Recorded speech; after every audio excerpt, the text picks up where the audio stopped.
B2B business owners, if you sell something intangible, how do you know that you can succeed with ads? Why is it, do you know like 70% of small business owners, business owners that are somewhere between 2 and 10 million, fail with paid ads and they stop running ads because they're losing money in the first 3 months, never to be seen again. And this is 100% avoidable. It's like watching lemmings falling off a cliff here, and you don't need to make these mistakes. So what I'm going to show you is what are the trade-offs that you're making and why kind of trying to scale up what you've been doing to grow right now is not the best way to double your business. So if you're somewhere in that $2 to $10 million year range, you absolutely can double your business using paid marketing, especially if you have a healthy business based on referrals. But you basically can't just do more of what you've been doing. We're going to break down the 3 most common mistakes and exactly how to fix them so that you can scale this year and double your business using paid ads. Let's go into Loom and I'm going to break it down.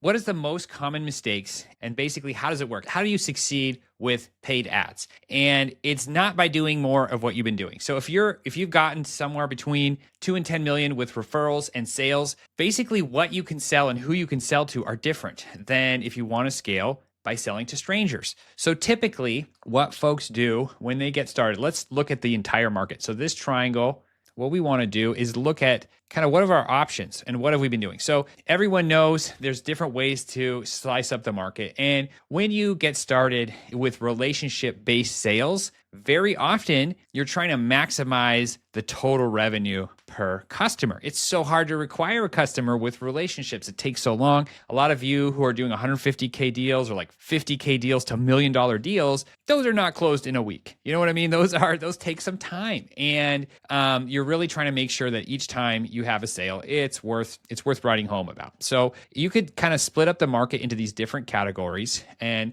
when you're doing relationship-based sales, of all the buyers, it is like the smallest little segment way up here, kind of at the top. And this is probably how you've been getting sales. And so a lot of people will make a few different mistakes when they're trying to market and when they're trying to advertise. They'll say, give me more of these people. And so they'll say, look, what we do is we only work with, let's say $100 million companies plus. And what we were trying to do is sell, these 200K packages that go up to 2 million. And that's what we like to do. Can you go advertise and do more of that? Maybe we should do LinkedIn ads. And don't get me wrong, this is possible. You can do this. It's one of the choices. This is sort of like ABM style marketing, account-based marketing. It's like, let's advertise just to them. That can work. That definitely can work. Here's the problem. There are not very many companies that are $100 million plus companies. But there are plenty of people that would buy from you and they would buy from you way faster than this. I mean, this kind of thing, this could be like a 4 to 6 months to close these kind of deals, right? So one of the naive mistakes is I only want the most premium. Oh, and they have to be ready to buy right now, right?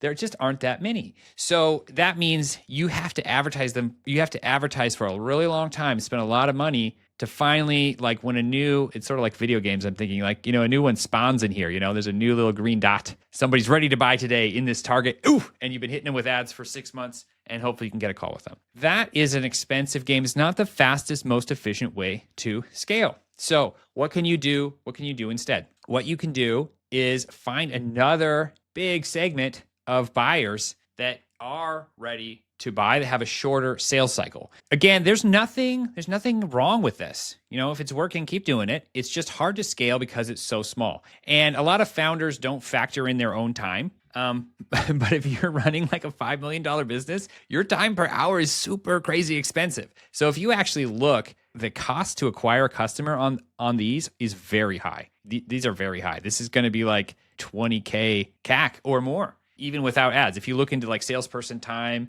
so this is high CAC. So that's another thing about scaling this is when you look at it, this becomes like a cash flow risk to try and scale this way. You can. It's not, you can do it. It's just you have to be willing to kind of bite the bullet. So what's the first step you could do to lower your cost of customer acquisition is to go for a way bigger group of people. And how do you do that and still make money? What you would do is you would go, let's just make Let's make this realistic. Boop. Here's another one. So how would you sell to this larger group of people? The first thing to do is just sell something cheaper. So if you sell something that is actually 25K to 50K as your first like foot in the door entry package, if you sell something that's easier to buy, well, number one, you're going to shorten the sales cycle because it's not going to require 8 levels of approval because you're not spending $1 million or $2 million, right? And there are some market dynamics that are true in almost every market. In almost every market,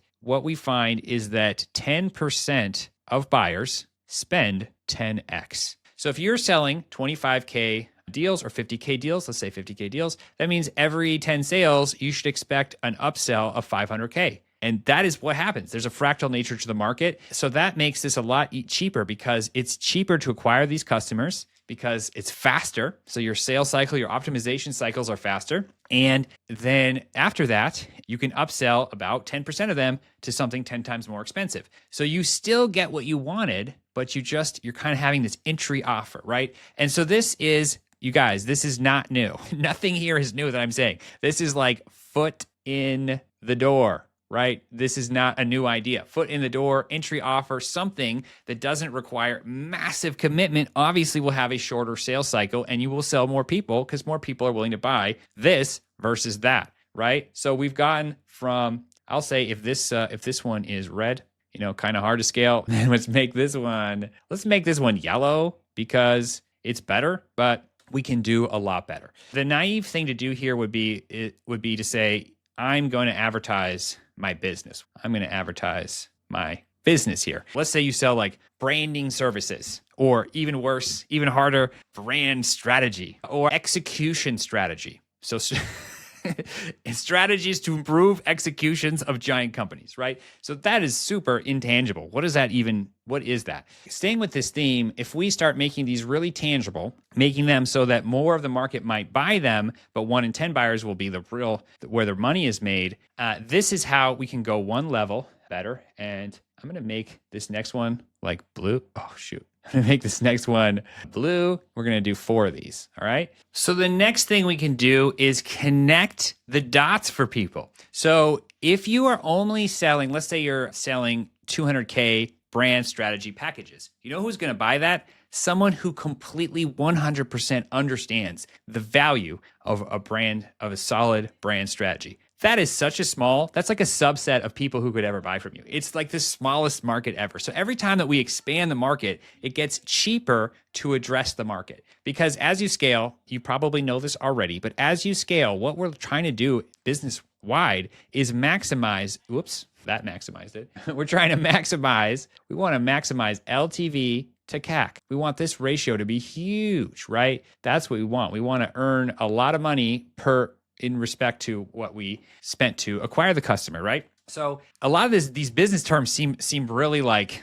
abstract, but it just means if you make it super obvious the benefit of what this is, you don't have to only sell to true believers. There are more people out there. Every time you expand the market, usually your CAC goes down. And so it's really like what you say to people and what you offer changes how much it costs to get them to want to work with you. So it's almost like translating. Like you speak a foreign language, you speak a language of the true believers, the experts in your industry. And if you go and you can only speak your language of true believer experts, the people who will buy from you is very low. But if you can speak the language of any customer who could use your services, more people can understand you and it gets way cheaper. And this applies to what we're saying right now. So the next step is to make it tangible. And then we're going to have one killer move, which will make green, which really drastically changes the CAC. But let's start with this. Before we get into that, the next one would be make it tangible. So in the brand strategy example, instead of selling a brand strategy document, you could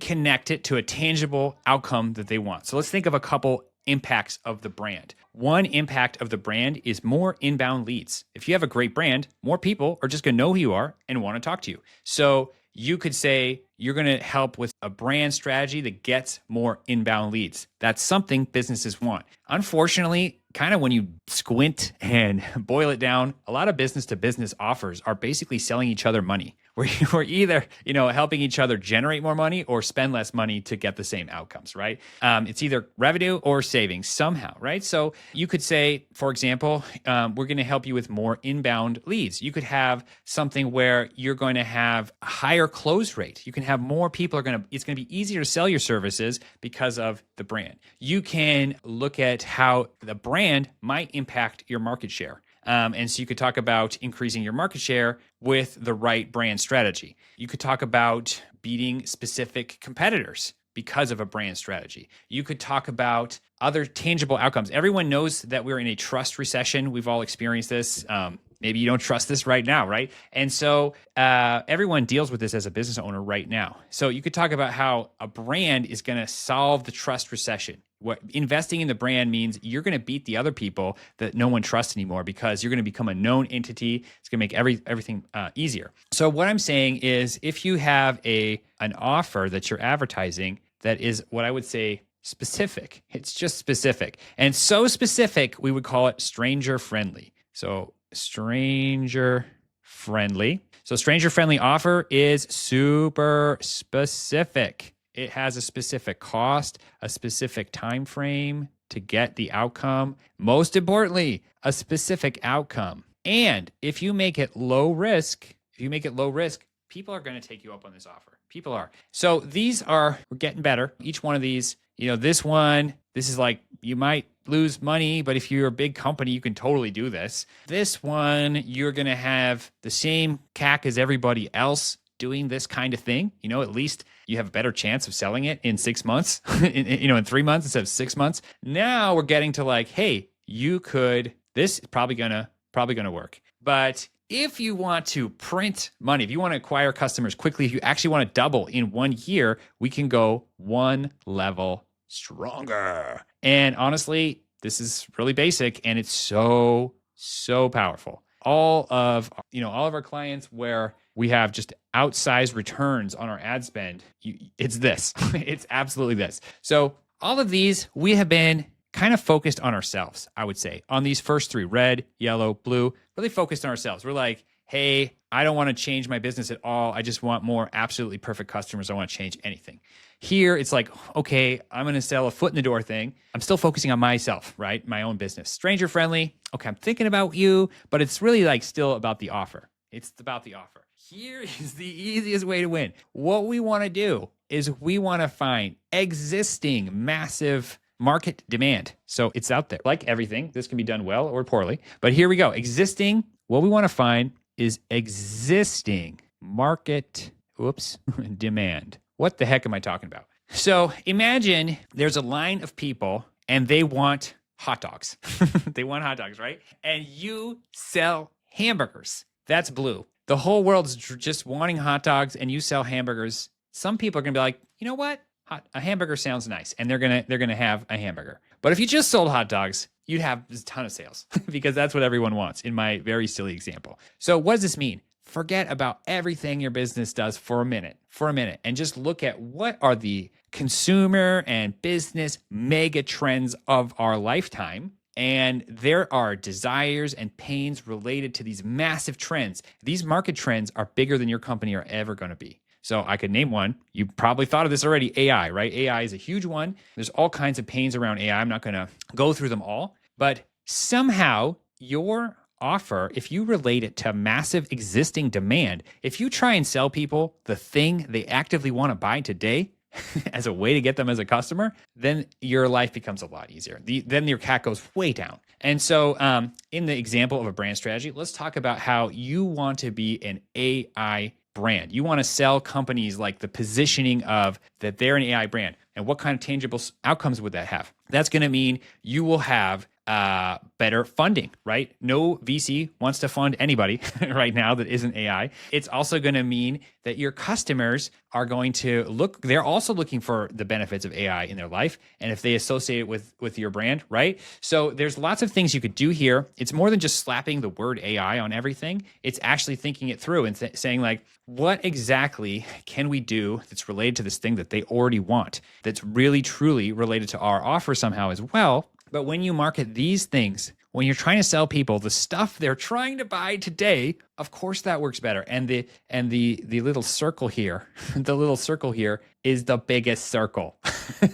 That's the point I want to make. It's obviously the biggest circle. It's the massive, and so this is kind of where people go wrong, because at the end of the day, all of this advertising is sort of this cash flow balancing game. You put cash out and you're trying to make sales. You're getting leads, you're getting calls, you're getting people interested, and you want to see a return on your investment. And imagine the differences on the time it takes to get that cash back. You're only talking to the rarest companies ever who already understand what you want, and then you're going to sell them the biggest package you could possibly fit in there. It's going to take 6 months and cost, a lot of money, to $50K of effort to get it done. Right? Then compare that with just trying to sell something smaller. Of course, the return happens on a shorter time frame. If you're not selling $2 million, then you're saying like, look, I'm going to make something just easier to buy that's super specific. You know what it is. It's tangible somehow. And then the next one is I'm going to sell what everyone wants to buy. I'm going to associate with that. I'm going to go positive with the